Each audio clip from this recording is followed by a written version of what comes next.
Assalamualaikum warahmatullahi wabarakatuh. Biografi singkat Kiai Tamyiz Kasnawi.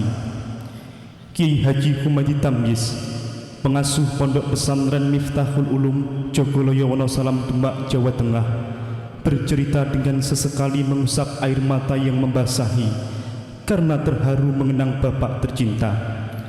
Beliau menyampaikan bahwa Kiai Tamyiz Kasnawi lahir pada tahun 1917 Masehi di Desa Jogoloyo, Kecamatan Wonosalam, Kabupaten Demak, dari pasangan Simbah Kasnawi dan Ibu Rasinah. Nama kecil beliau adalah Tamyiz. Beliau sejak kecil sudah belajar ilmu agama. Di antaranya adalah beliau sering diajak oleh Mbah Kasnawi ke Semarang untuk ikut ngaji di hadapan Syekh Sahli Kauman Semarang dengan berjalan kaki setiap hari Selasa dan Jumat. Setelah itu, beliau melanjutkan pendidikannya di tempat Simbah Rozikan Karangasem, Mangunjiwan, Demak dengan keadaan serba payah yang berarti tidak mempunyai biaya untuk belajar. Oleh karena itu, beliau mensiasati keadaan hidupnya dengan kerja keras dan penuh keteguhan dan tidak mau berputus asa. Setiap hari Jumat, beliau pulang ke rumah. Pagi harinya merencai kayu bakar, kemudian ditumpuk untuk disimpan di rumah, kemudian dijual Jumat berikutnya. Dan Jumat sorenya, beliau menjual hasil rancaan Jumat kemarin dengan membawa pikulannya ke Kauman Demak. Meskipun hasil penjualan kayu tersebut hanyalah sedikit, beliau tetap berangkat mondok dengan membawa bekal bahan-bahan untuk masak dari rumah seadanya. Kebiasaan ini menjadi rutinitas beliau setiap Jumat, sehingga beliau hafal betul dapur-dapur warga Kauman Demak, dan sebaliknya warga Kauman faham betul dengan beliau. Seiring waktu yang terus berjalan, rasa ingin tahu beliau pun semakin mendalam. Maka beliau melangkahkan kaki untuk memenuhi kehausan terhadap ilmu yang semakin tak tertahankan.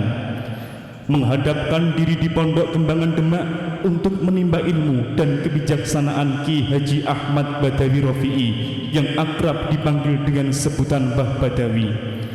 Di Pondok Kembangan inilah akhirnya mengantarkan beliau menjadi murid kinasihnya Mbah Badawi karena ketulusan mengabdi, sehingga mendapat hadiah nama dari Tamyiz menjadi Tamyiz. Mutiara indah yang masuk di hati Mbah Badawi ini melewati hari-hari dengan kekurangan dan kesulitan. Tetapi karena ia mutiara, tetaplah mengkilaukan pandangan mata, memancarkan pesona keindahannya. Dan betullah pilihan Mbah Badawi yang jatuh hati pada santrinya yang diberi nama Tamyiz dari Jogoloyo ini. Meskipun Mbah Tamyiz muda tidak bisa membayar uang kamar, beliau tetap tekun, ulet, dan penuh keteguhan untuk tetap belajar mengarungi samudera ilmu untuk menjemput takdir Allah berikutnya. Dan tak sedikit pun raut wajahnya memperlihatkan keputusasaan. Seringkali Tamyiz muda ini tetap belajar dengan membakar-bakar kayu sebagai penerang karena tidak mampu membayar iuran kamar untuk membeli minyak sebagai lampu penerang. Sehingga beliau tidak berani masuk kamar karena sadar diri dan tidak mau dikasihani oleh teman sekamarnya. Dan sebagai bukti keteguhan beliau, jika sudah habis bakaran kayunya, beliau tetap meneruskan belajar meskipun memakai bara api atau mowo, sisa pembakaran kayu. Beliau mempunyai tekad yang kuat dan pandai mensiasati kekurangan, karena kekurangan menurut beliau adalah anugerah untuk bisa mencerdaskan. Sehingga beliau pun manfaatkan sinar rembulan untuk penerangan dalam belajar, karena bisa menghemat biaya minyak atau kayu bakar. Begitulah beliau dalam menyikapi hidup, selalu menerima setiap anugerah Allah untuk bisa digunakan sebagai alat untuk semakin mendekatkan diri pada Sang Pencipta dan segera warna-warninya. Begitulah kesederhanaan beliau dalam menjalani hidup, sehingga sosok yang sederhana ini menarik perhatian Mbah Badawi, dan semakin jelas ketulusan Mbah Tamyiz menjadi murid yang setia, sehingga Mbah Badawi semakin menempatkan beliau menjadi santri kinasihnya. Meskipun menjadi santri kinasih sang guru tidaklah membuat beliau merubah sikapnya, tapi justru beliau semakin takdim terhadap sang guru dan semakin tulus mengabdikan diri sebagai murid dengan tetap sederhana. Bagi beliau, pantang putus asa untuk menjemput takdir Allah berikutnya. Beliau selalu bekerja keras untuk meraihnya dengan penuh kesabaran menjalani setiap jenggangnya. Demi untuk bisa membeli kitab tajwid yang membahas qiraah sab'ah yang tebalnya kira-kira 5 cm, beliau rela ikut derep pakai alat ani-ani di desa Turirejo Demak, dan sisanya bisa sebagai tambahan untuk biaya hidup beliau di pondok pesantren. Di samping itu pula, beliau tidak mudah berpuas diri tentang ilmu yang didapat. Bagi beliau, mencari ilmu adalah tidak ada batasnya. Sehingga setelah dari Kembangan, beliau juga belajar di tempat Simbah Kiai Haji Baidowi Lasem, mertua Simbah Kiai Haji Maimun Jubir Sarang untuk khataman kitab Fathul Wahab dan Iqna. Pada tahun 1938 Masehi, beliau menikah dengan putri Bapak Ahmad Dahlan Jogoloyo yang bernama Ibu Nyai Fadlun. Pada waktu itu beliau baru berusia 21 tahun. Kemudian beliau mendapat hadiah langgar dhuwur dari Mbah Badawi, dan langgar tersebut adalah wakaf dari Haji Ismail Blambangan Kendal Doyong Wonosalam Demak. Langgar dhuwur tersebut ditempatkan di sebelah musola yang sudah ada di kampung Mbah Ahmad Dahlan. Seiring dengan itu, beliau mulai membuka pengajian untuk anak-anak kampung. Pada waktu itu yang mengaji pada Mbah Tamyiz ada sekitar 15 santri. Salah satu santri tersebut adalah Kiai Syarkowi Jogoloyo. Setelah beberapa waktu terlewati, beliau merasa tidak nyaman hidup bersama mertua, sehingga beliau memilih kembali ke rumah Simbah Kasnawi, tutur Kiai Haji Humaydi Tamyiz, putra beliau dari Ibu Nyai Fadlun. Karena Kiai Tamyiz sudah kembali ke rumah Mbah Kasnawi, sehingga masyarakat Jogoloyo yang dipimpin oleh Bapak Adegan berinisiatif memindah langgar dhuwur tersebut untuk dipindah ke tempat beliau. Setelah langgar dhuwur tersebut dipindah, lambat laun anak yang mengaji semakin banyak, sampai anak-anak dari luar desa Jogoloyo mulai berdatangan. Tetapi mereka belum menetap, masih pulang pergi. Dan hanya pada saat musim penghujan tiba, khususnya santri dari luar Jogoloyo mulai menginap dan membawa bekal seadanya. Mereka membuat kamar di bawah langgar dhuwur dan mereka kembali melaju saat musim kemarau tiba. Kabar tentang kesederhanaan, keikhlasan dan ketakdiman Kiai Tamyiz semakin tersebar di masyarakat, sehingga lambat laun ada santri yang ingin mondok ke tempat beliau, dan terbuktilah ketakdimannya. Beliau tidak berani menerima santri tersebut, tapi justru santri tersebut diantarkan sowan ke Mbah Badawi Kembangan dengan dibonceng sepeda ontel beliau untuk mondok ke tempat Mbah Badawi, dan begitu seterusnya. Sehingga ada santri yang ngotot ingin nyantri kepada beliau. Saat hendak diantarkan beliau ke Mbah Badawi, santri tersebut tidak mau. Beliau menangis ketakutan dan marah pada tamunya. "Kurang ajar kowe, guru kuwi isih urip kok kowe pengin mondok ning kene." Tapi sang tamu tetap saja tidak bergeming dengan pendiriannya untuk mondok di hadapan Kiai Tamyiz.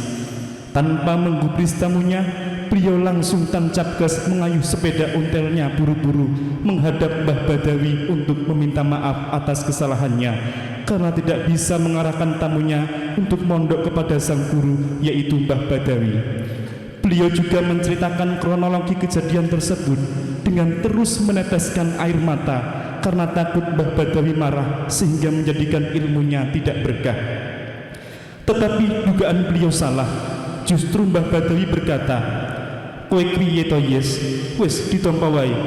Lalu beliau berdiri dan berdoa sambil gemeteran tangannya, memohon kepada Allah Subhanahu wa taala, mendoakan Mbah Tamyiz dan pondok pesantren yang akan dirintisnya menjadi berkah dan mendapatkan ridha Allah Subhanahu wa taala. Begitulah rasa takdim beliau kepada gurunya, sehingga tidak mau menerima santri mondok selama gurunya masih ada. Berkat rahmat Allah Subhanahu wa taala dan ridho gurunya dan ketulusan dan ketakdiman beliau, Miftahul Ulum mulai berdiri. Sebagai tambahan untuk meneruskan takdim tersebut dan sebagai rasa syukur, penerus beliau Kiai Haji Humaydi Tamyiz mengajak seluruh santri madrasah Pondok Pesantren Miftahul Ulum sowan kepada Mbah Badawi setiap bulan Rabiul Tsani setelah selesai ikhtibar kedua. Waktu pun terus berjingkat. Banyak warna-warni kehidupan terus datang dan pergi silih berganti. Kemudian membentuk sebuah simfoni, mengisi ruang sejarah untuk diteguri dan difahami makna yang tersimpan rapi tersembunyi, sehingga semakin mendekatkan diri kepada Yang Maha Memberi, yang kemudian membawa Mbah Tamyiz semakin memantapkan diri menjaga amanah sang guru. Bersamaan dengan itu, masyarakat Jogoloyo berkeinginan mendirikan masjid, dan sesuai dengan kesepakatan, masyarakat memilih tanah wakaf dari Mbah Ahmad Dahlan yang terletak di sebelah utara Langgar Dhuwur Mbah Tamyiz. Masjid desa yang diberi nama Riyadul Jinan pun segera didirikan di sebelah Langgar Dhuwur Mbah Tamyiz.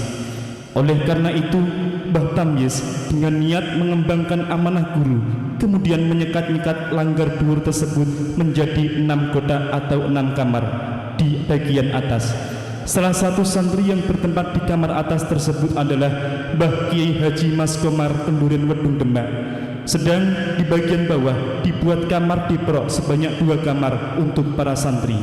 Salah satu santri yang menempati kamar diprok adalah Kiai Haji Hambali Lasem yang akrab dipanggil dengan nama Mbah Hambali, yang berasal dari Gajang Karangrejo Bonang Demak, yang masyhur sebagai Kiai Nyentrik di Lasem Rembang, Jawa Tengah. Hal itu terjadi pada tahun 1952 Masehi.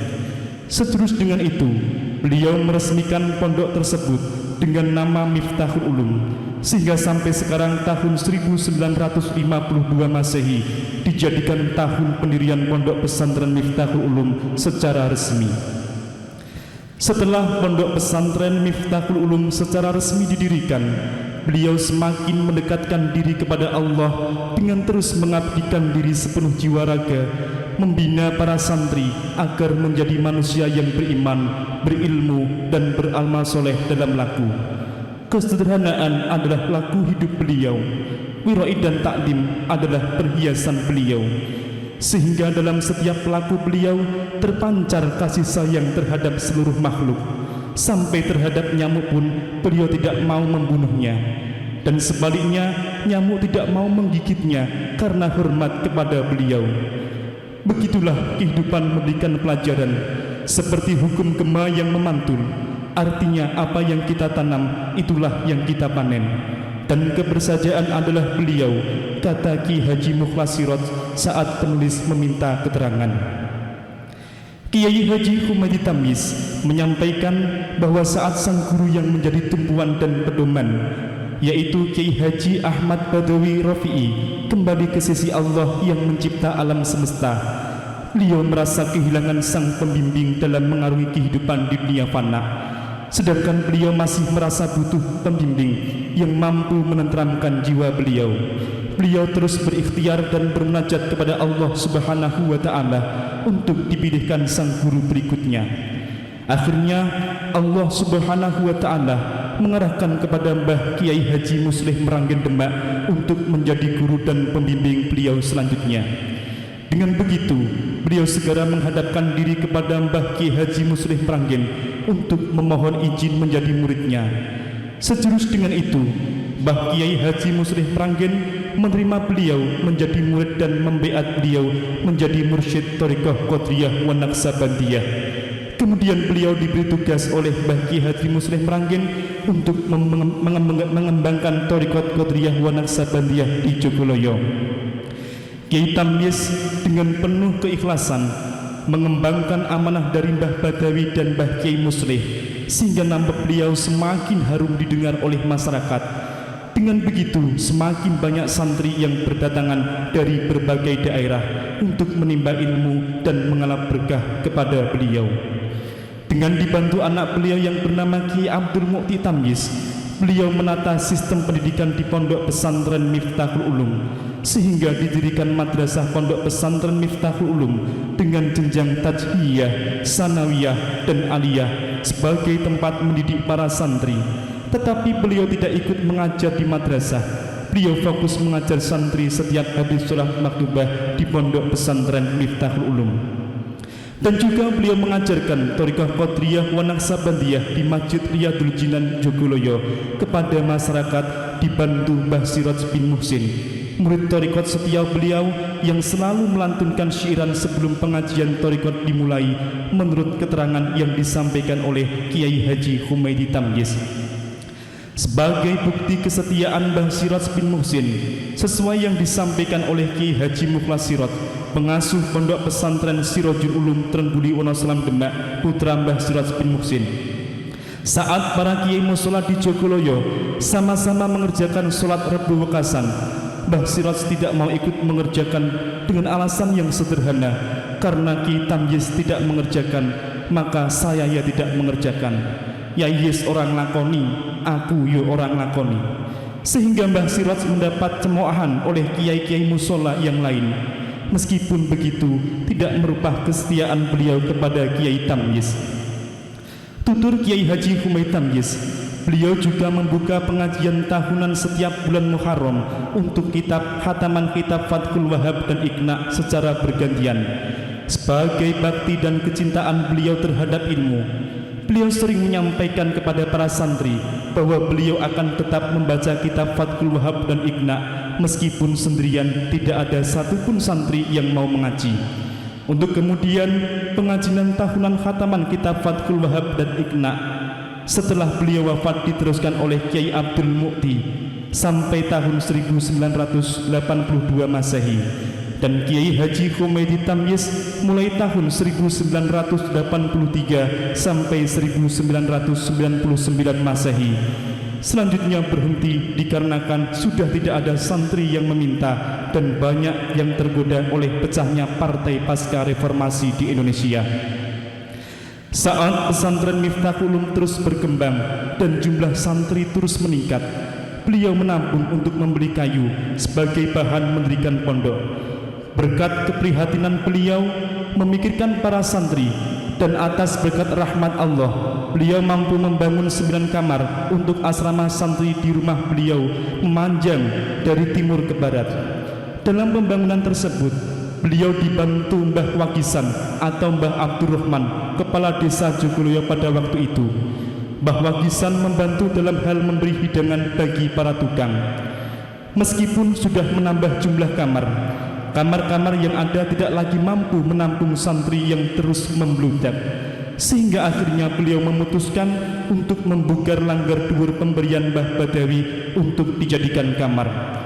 Bahan-bahan kayu dari langgar tersebut menjadi 3 kamar dibuat memanjang dari utara ke selatan. Dengan begitu, pondok pesantren Miftahul Ulum membentuk letter L, memanjang sesuai dengan Masjid Riyadul Jinan dan terletak di antara masjid dan kediaman Mbah Tamyiz. Meskipun sudah menjadi pengasuh pondok pesantren sekaligus mursyid thariqat yang santrinya berdatangan dari berbagai kota, dari Jawa Tengah mulai Demak, Semarang, Grobogan, Pati, Kudus, Brebes, dan kota-kota lain dari Jawa Timur, Jawa Barat, dan Pulau Sumatera. Terhitung jumlah santri pada waktu itu sekitar 150 santri. Beliau tetap bersifat sederhana, tidak neko-neko, ramah, tidak mau merepotkan orang lain, dan tetap menjalani aktivitas seperti sebelum menjadi pengasuh. Beliau setiap pagi hari masih saja pergi ke pasar Bintaro Demak untuk belanja keperluan harian rumah tangga dengan membawa sepeda ontel tuanya, dengan tanpa malu sedikit pun dan tetap bersahaja. Inilah bukti kedalaman ilmu yang menerangi hati beliau. Menurut Kiai Haji Humaydi Tamyiz, pernah suatu saat ketika beliau belanja ke pasar Bintaro Demak, beliau tidak memarkirkan sepedanya di tempat parkiran. Saat selesai belanja dan hendak pulang, sepeda beliau sudah raib, tidak tahu siapa yang membawanya. Tetapi beliau tidak marah dan tetap tersenyum tanpa sedikit pun rasa sedih terpancar dari wajahnya. Beliau pulang ke rumah dengan jalan kaki seperti tidak terjadi apa-apa. Dan keesokan harinya beliau berangkat ke pasar Bintaro Demak dengan jalan kaki lagi, karena sepeda tua tersebut adalah merupakan sepeda satu-satunya milik beliau. Dari hal tersebut, kezuhudan beliau jelas sekali menjadi nafas dalam kehidupan sehari-hari, sehingga beliau tidak bersusah hati saat kehilangan dan tidak terlena dengan gemerlap kehidupan yang penuh tipuan.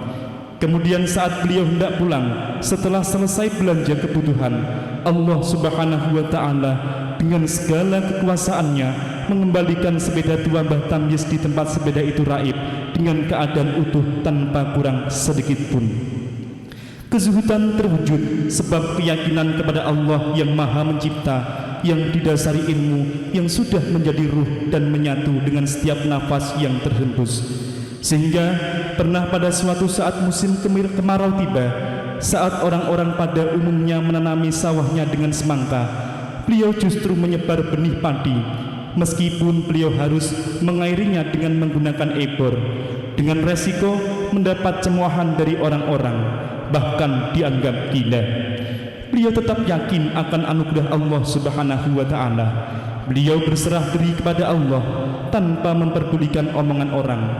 Atas izin Allah, saat hendak musim panen semangka tiba, hujan turun mengguyur berhari-hari, sehingga semangka yang ditanam orang pada umumnya menjadi bosok, dan padi yang ditanam Kiai Tamyiz mendapat bantuan pengairan sehingga dapat dipanen dengan baik. Dari kisah tersebut bisa terlihat jelas bahwa keteguhan memegang keyakinan dan kesabaran dalam menjalaninya adalah modal meraih kebahagiaan sejak mulai di dunia. Meskipun gelombang dan badai menghadang, pantang meninggalkan gelanggang jika sudah memutuskan. Sikap seorang pemimpin sejati benar-benar nampak dalam diri Kiai Tamyiz, sehingga memantaskan beliau terhadap anugerah Allah berupa menjadi pengasuh pondok pesantren Miftahul Ulum yang banyak melahirkan para pejuang penerus beliau dan para tokoh di daerahnya masing-masing sesuai dengan bidangnya. Karena ada pepatah yang berbunyi, laut yang tenang tidak akan bisa melahirkan pelaut yang hebat, tetapi hanya laut yang bergelombang dan penuh badailah yang melahirkan pelaut yang hebat. Keterangan dari Kiai Haji Mukhlas Siraj. Pada suatu hari di tahun 1959 Masehi, mendung bergelayut di langit bumi Jogoloyo. Dingin udara ikut memberi warta, memberikan kabar duka pada semesta bahwa kekasih hati dan penyemangat perjuangan sang perintis Miftahul Ulum, Ibu Nyai Fadlun istri Kiai Tamyiz, pulang ke rahmatullah. Sejenak bumi berhenti berputar karena para malaikat menjemput sang belahan jiwa Kiai Tamyiz. Begitu juga sang awang berhenti bergerak untuk memberi salam hormat kepada bidadari yang mewujud manusia di dunia, penenang Kiai Tamyiz, menjalani kehidupan di dunia fana. Sehingga kini Kiai Tamyiz harus terus melangkahkan, menyebarkan panji-panji perjuangan tanpa sang istri tercinta menemani di sisi. Meskipun ditinggal sang istri tercinta, Kiai Tamyiz tetap bersyukur karena Allah Subhanahu wa Ta'ala memberikan anugerah terindahnya. Dari rahim Ibu Nyai Fadlun terlahir kader-kader penerus perjuangan, yaitu putra-putri beliau yang berjumlah 8. Nama-namanya sebagai berikut. 1. Rohmah, meninggal dunia pada waktu masih kecil. 2. Kiai Abdul Mukti Tamyiz. 3. Kiai Abdul Wahid Tamyiz. 4. Ibu Nyai Muhayyarah Tamyiz. 5. Kiai Haji Humaydi Tamyiz. 6. Ibu Masrurah Tamyiz. 7. Ibu Nyai Hajah Munafiah Tamyiz. 8. Abu Said, meninggal dunia pada waktu masih kecil. Menurut keterangan Kiai Haji Humaydi Tamyiz yang diperkuat oleh Ibu Nyai Hajah Muhasin, setelah Ibu Nyai Fadlun meninggal, Kiai Haji Muslih Meranggen Demak, sang guru tercinta Kiai Tamyiz, mempunyai inisiatif untuk menikahkan Kiai Tamyiz dengan adiknya Ibu Nyai Fadlun yang bernama Ibu Nyai Hajah Muhasin. Dan untuk selanjutnya pernikahan pun dilaksanakan. Dengan Ibu Nyai Hajah Muhasin, Kiai Tamyiz dikaruniai 5 anak, yaitu 1. Misbah, meninggal dunia waktu masih kecil. 2. Ibu Nyai Bariroh Tamyiz. 3. Kiai Ahmad Khotib Tamyiz. 4. Kiai Mukhtar Tamyiz. 5. Kiai Ahmad Tamyiz.